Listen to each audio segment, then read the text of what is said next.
araw! Mga kakontemposerye.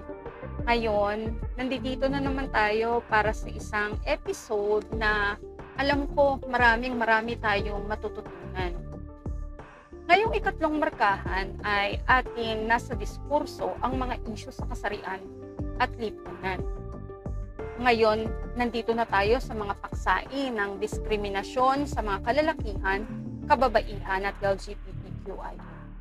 Bago natin talakayin ang paksa, nais ko munang balikan natin kung ano ba ang ibig sabihin ng salitang diskriminasyon. Ang diskriminasyon ay tumutukoy sa anumang pag-uuri, eksklusyon, o restriksyon batay sa kasarian na naglalayon o nagiging sanhi ng hindi pagkilala, paggalang at pagtamasa ng lahat ng kasarian ng kanilang mga karapatan at kalayaan. Mayroong mga iba't ibang uri ng diskriminasyon. Ito ay para sa kalalakihan, kababaihan, at lalo't higit ang diskriminasyon sa LGBTQIA+. Nais kong unang bigyang pansin natin ang diskriminasyon sa kababaihan. Ang Labor Force Participation Rate o LFPR na mga kababaihan ay nanatiling mas mababa kaysa sa mga kalalakihan na maaaring maiugnay sa paglaganap ng diskriminasyon batay sa kasarian sa lugar ng trabaho. Particular na ang diskriminasyon sa pagpasok sa trabaho, pagpapanatili at pagsulong ng mga manggagawang kababaihan, sexual harassment, agwat sa sahod, at limitadong kakayahang umangkop sa trabaho.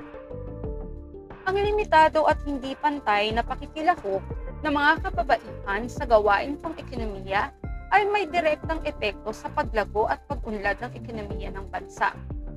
Ang labor force participation rate ng mga kababaihan ay halos 48%, habang ang mga kalalakihan ay humigit kumulang sa 77% na mas mababa sa 29% kaysa sa mga kalalakihan.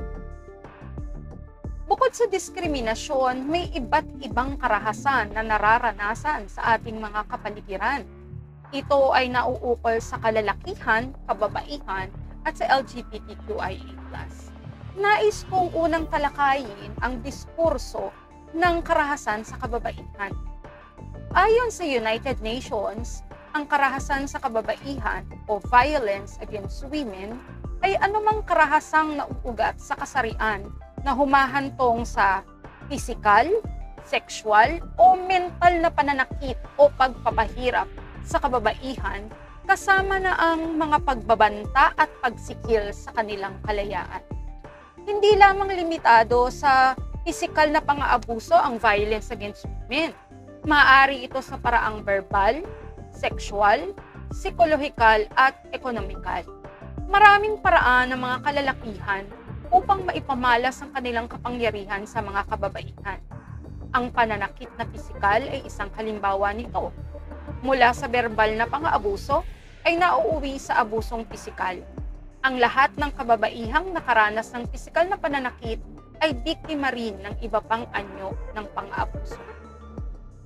Ang General Assembly Binding Women for Reforms, Integrity, Equality, Leadership and Action o Gabriela ay isang samahan sa Pilipinas na laban sa iba't ibang anyo ng karahasang nararanasan ng kababaihan na tinagurian nilang 7 deadly sins against women.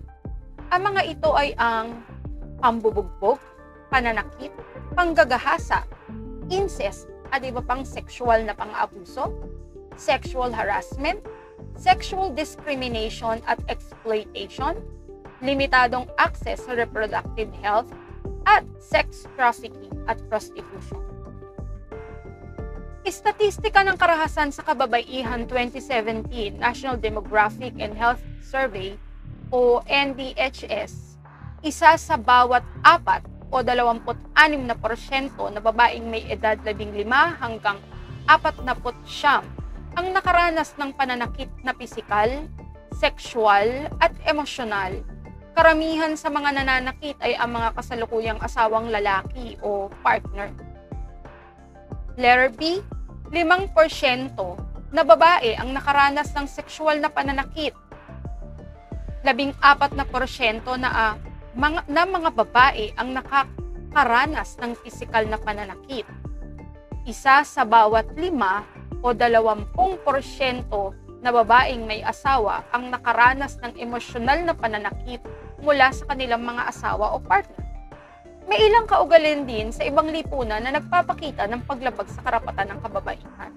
Subalit ang nakalulungkot dito, ang pagsasagawa nito ay nag-uugat sa maling paniniwala, tulad na lamang ng isinasagawang breast ironing o breast flattening sa Africa at foot mending sa China. Ang breast ironing o breast flattening ay isang kaugalian sa bansang Cameroon sa kontinente ng Africa. Ito ay ang pagbabayo o pagmamasahe ng dibdib ng batang nagdadalaga sa pamamagitan ng bato, martilyo o spatula na pinapainit sa apoy. May mga pananaliksik noong 2006 na nagsasabing 24% ng mga batang babaeng may edad siyam ay apektado nito. Ipinaliliwanag ng ina sa anak na ang bawat pagsasagawa nito ay normal lamang at ang mga dahilan nito ay upang maiwasan ng maagang pagbubuntis ng anak, paghinto sa pag-aaral at pagkagahasa. Ang maaring maging epekto nito sa kalusugan ng mga biktima, mga cyst, cancer sa suso, at mga isyu sa pagpapasuso. Ang foot binding ay isinasagawa sa mga babae naman noong sinaunang panahon sa bansang China. Ito ang mahabang proseso ng pagbabali ng arko ng paa ng mga babae upang hindi ito lumaki ng normal. Ang kanilang mga paa ay mahigpit na nakagapos na gamit ang pagbalot ng isang pirasong bakal o bubog sa talampakan. Ang perpektong paa ng babaeng may sapat na gulang ay 3 hanggang 4 na pulgada ang haba. Ang mga deformed feet ay kilala bilang lotus feet o lily feet. Ang pagkakaroon ng ganitong klase ng paa ay simbolo ng yaman, ganda at pagiging karapat-dapat sa pagpapakasal.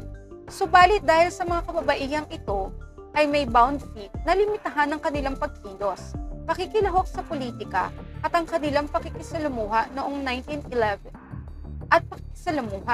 Noong 1911, sa pamumuno ni Sun Yat-sen, tinanggal ang ganitong sistema sa China.